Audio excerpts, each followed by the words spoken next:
has become the predominant technique at this time. And we will discuss stabilization methods on how to get that sheath really stable for your approach. As designed by Tim Shooter on the podium, branched endovascular repair has originally been made to be completed from an upper extremity axis, which can be from the left or the right side, as you see in this illustration. Well, we have early on seen complications of this in our patient population, worst of one being this rip out of a brachial artery when using a brachial artery access.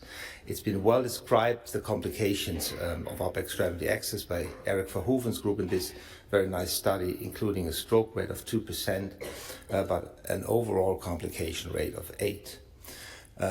And we always been able to mitigate somehow pathology like this when we have aortic thrombus, as Germano Melissano described, and we have antegrade branches, which also make antegrade access very challenging. Another important aspect is the radiation dose that you achieve when you work from the arm or you work at the head of the patient, which is significantly larger than when you are in a standard right-sided patient side where you have all protection for radiation that is needed.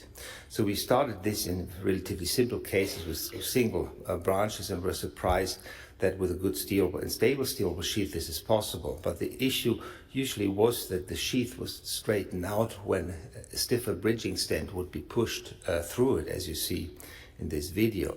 So we started with support techniques, which included use of a coda balloon just proximal to that sheath during the tracking of the bridging stent. And later on started with having through and through wires, either through the branch and outside of the contralateral groin, or later on being passed into that very same access sheath that we were using for the bridging stent and target vessel catheterization. And you can see that even using a suture, you get an extremely nicely conforming steerable sheath, which actually also is probably the most cheapest way of having a steerable sheath compared to what are dedicated devices. And this works because you have this straight line, which now usually is a 14 wire, which gives you superior support, and moreover it allows you to control the position of the steerable sheath very well when you hold this clamp where the wire is fixated on in your left hand during transport of the bridging stent.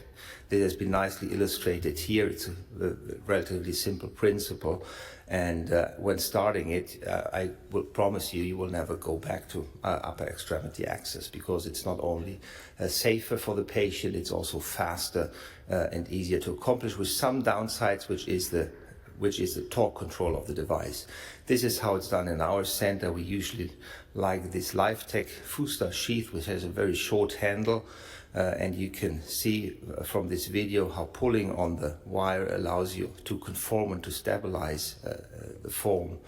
I think the FOSS material illustrates really well how nice this shape is kept during catheterization of the branch and of the target vessel.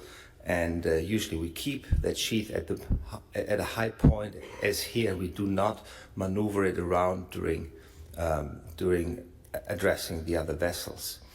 This has been studied a few years ago with the early experience, 60 versus 90 cases, and what we saw is that radiation dose went down with the use of the steerable sheath, but please consider that also the operator is in a much better protected situation, so he will get a fraction of the radiation compared to upper extremity access. Operating time reduced, and there were no strokes in this series in the transfemoral sheath group.